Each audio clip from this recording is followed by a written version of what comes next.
दोस्तों, तमिलनाडु में आज से विजय राज शुरू हो चुका है। थलापति विजय। तमिल की सियासत में आज से एक नया अध्याय शुरू होने जा रहा। साउथ के एक्टर विजय तमिलनाडु के नए मुख्यमंत्री बन चुके हैं। इनके साथ आज 9 मंत्रियों ने भी शपथ ली और ये दोस्तों इतिहास में 59 सालों बाद पहली बार ऐसा रहा है जब तमिलनाडु में गैर डीएमके एआईडीएमके की सरकार बनी है। विजय ने टीवी के राजनीतिक पार्टी शुरू की। महज 2 साल के अंदर ही टीवी के चीफ सी जोसेफ विजय आज तमिलनाडु के नए मुख्यमंत्री के रूप में शपथ लिए हैं और तमिलनाडु में मुख्यमंत्री की शपथ के तुरंत बाद ही एक्शन में दिखे विजय। थलापति विजय ने शपथ लेते ही 5 बड़े फैसले लिए, कई बड़े ऐलान भी कर दिए। तमिलनाडु की कमान संभालने के तुरंत बाद ही सबसे पहला ऐतिहासिक बड़ा फैसला लिया। तमिलनाडु की जनता के लिए 200 यूनिट फ्री बिजली समेत 5 बड़े ऑर्डर जारी किए और उन ऑर्डर पर हस्ताक्षर भी कर दिए हैं। तो आइए एक एक करके देखते हैं तमिलनाडु के नए मुख्यमंत्री बनने के बाद विजय ने आज क्या क्या 5 बड़े फैसले लिए। जब शपथ ग्रहण समारोह कार्यक्रम चल रहा था उस वक्त कुछ मोमेंट भी देखने को मिले। देखिए, विजय तमिलनाडु के 9वें मुख्यमंत्री के रूप में जब शपथ ले रहे थे तो शपथ लेते वक्त वो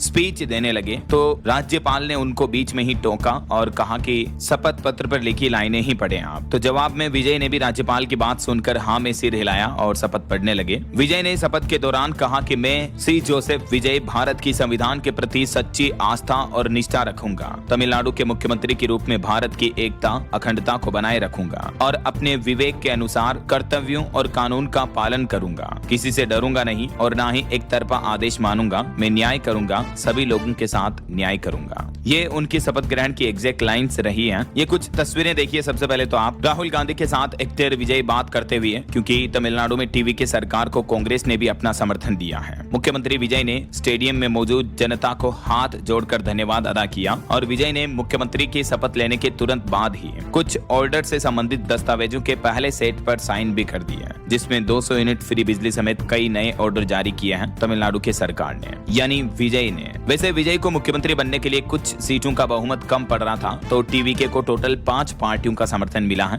जिसमें कांग्रेस से 5 सीटें मिली। सीपीआई, सीपीआईएम, वीसीके, आईयूएमएल इनके भी 2-2 विधायक टीवीके के समर्थन में आए। तो उसके बाद टीवीके का कुल बहुमत का आंकड़ा 121 पहुंच चुका है, जबकि सरकार बनाने के लिए 118 सीटें ही चाहिए। सबसे पहले एक्टर विजय की कुछ हिस्टोरिकल राजनीतिक सफर की दास्तान देखिए आप। महज 2 साल पहले उन्होंने टीवीके की राजनीतिक पार्टी बनाई। 2 बड़े चर्चित वादे किए उन्होंने चुनाव प्रचार के दौरान कि तमिलनाडु में शादी के लिए लड़कियों को 8 ग्राम सोना दिया जाएगा सरकार की तरफ से और नवजात बच्चों को भी सोने की अंगूठी दी जाएगी। इन वादों के साथ टीवीके ने तमिलनाडु की सभी 234 सीटों पर चुनाव लड़ा। इससे पहले 2009 में विजय ने विजय मक्कल इयक्कम नाम से एक नए फैन क्लब संगठन की शुरुआत की थी जो एक समाज सेवा करता था। हालांकि इस नेटवर्क ने विधानसभा चुनाव में एआईडीएमके गठबंधन का समर्थन भी किया था। उसके बाद 2 फरवरी 2024 को विजय ने औपचारिक तौर पर तमिलगा वेट्री कड़गम टीवीके के नाम से नई राजनीतिक पार्टी लॉन्च की और इसके पहले अध्यक्ष भी बने। अगस्त 2024 में पार्टी ने लाल पीले रंग का झंडा जारी किया जिसमें वागई फूल और 2 हाथियों का चिन्ह है। फिर सितंबर 2024 में चुनाव आयोग ने टीवीके को राजनीतिक पार्टी के रूप में रजिस्टर किया और 27 अक्टूबर 2024 चेन्नई के नजदीक विक्रवंडी में पार्टी का पहला राज्य स्तरीय सम्मेलन भी हुआ।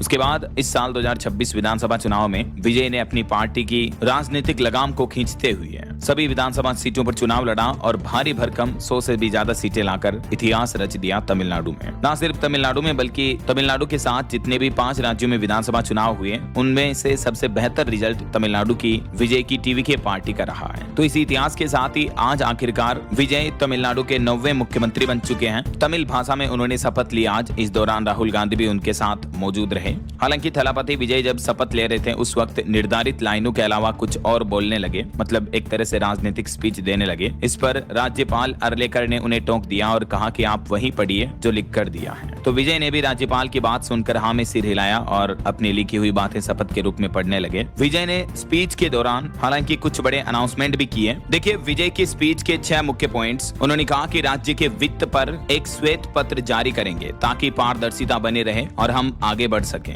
हमें काम करके दिखाने के लिए उचित समय दें। ड्रग्स के खिलाफ सख्त एक्शन होगा। लोगों का एक भी पैसा नहीं छुआ जाएगा। विजय के अलावा सत्ता का कोई और केंद्र नहीं होगा। सत्ता का एकमात्र केंद्र विजय ही होंगे। नई शासन व्यवस्था की शुरुआत हो रही है। अब असली धर्मनिरपेक्ष और सामाजिक न्याय के एक नई युग की शुरुआत हो रही है तमिलनाडु में। वहीं मुख्यमंत्री विजय ने कांग्रेस, वीसीके और वामपंथी दलों को उनकी पार्टी को सरकार बनाने में समर्थन देने के लिए धन्यवाद भी अदा किया और मुख्यमंत्री बनते ही एक्शन में विजय ने पहला ऑर्डर 200 यूनिट फ्री बिजली का पास कर दिया। इस फ्री बिजली देने वाली फाइल पर तुरंत हस्ताक्षर किए। इसके बाद महिलाओं की सुरक्षा के लिए एक विशेष बल बनाने वाली फाइल भी साइन कर दी। मुख्यमंत्री विजय ने अपने पहले संबोधन में कहा कि वे किसी शाही खानदान से नहीं हैं। लोगों ने ही उनका स्वागत किया और उन्हें स्वीकार किया, इसलिए झूठे वादों से लोगों को धोखा नहीं देंगे। वहीं मुख्यमंत्री विजय ने बताया कि पिछली डीएमके सरकार पर राज्य पर 10 लाख करोड़ रुपए का कर्ज यानी लोन लादने का आरोप भी लगाया उन्होंने। वहीं विजय के मंत्रिमंडल में 29 साल की सेल्वी कीर्तना महिला सबसे छोटी मंत्री बनी है।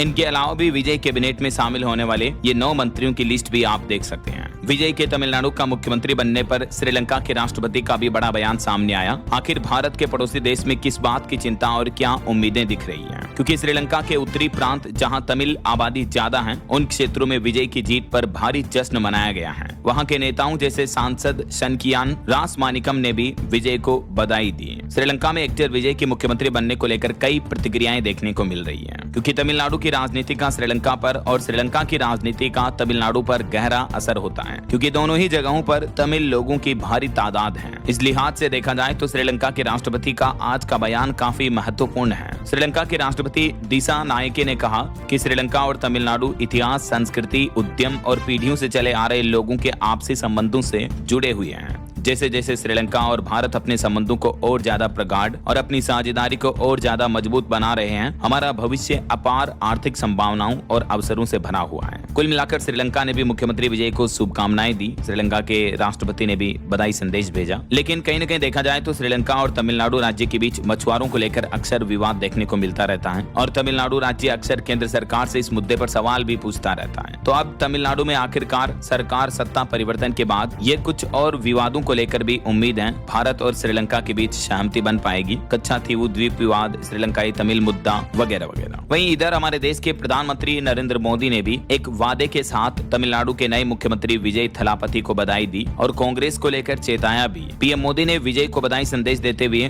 वादा किया कि केंद्र सरकार तमिलनाडु और वहां की जनता की भलाई के लिए पूरे दिल से मदद करती रहेगी। वहीं प्रधानमंत्री नरेंद्र मोदी ने कांग्रेस को एक परजीवी पार्टी बताते हुए अन्य विपक्षी पार्टियों को भी चेताया है। उन्होंने कहा कि कांग्रेस दशकों तक डीएमके के साथ खड़ी रही, लेकिन हवा बदलते ही उसने पाला भी बदल लिया। तो कांग्रेस को लेकर विजय को चेताते हुए प्रधानमंत्री नरेंद्र मोदी ने कहा, आज कर्नाटक राज्य के दौरे पर गए थे पीएम मोदी और यहाँ एक कार्यक्रम में पीएम बोले कि तमिलनाडु की मौजूद स्थिति को देखिए। वहाँ पर पिछले 25 से 30 सालों तक कांग्रेस और डीएमके के बीच घनिष्ठ संबंध रहे हैं। डीएमके के साथ गठबंधन ने कई बार कांग्रेस को संकटों से उबारा। वास्तव में 2014 से पहले 10 सालों तक कांग्रेस का जो शासन चला वह काफी हद तक डीएमके के समर्थन के कारण ही कायम रहा। लेकिन जैसे ही राजनीतिक हवा ने रुख बदला, कांग्रेस पार्टी ने डीएमके को धोखा दे दिया। सत्ता की लालसा में चूर कांग्रेस ने पहले ही मौके पर डीएमके को छुरा घोंपा। अब कांग्रेस को राजनीतिक रूप से प्रासंगिक बने रहने के लिए एक और पार्टी की जरूरत है जिसके सहारे वह आगे बढ़ सके। तो तमिलनाडु के नए मुख्यमंत्री के रूप में विजय को बधाई देते हुए पीएम मोदी ने कहा कि हम तमिलनाडु सरकार के साथ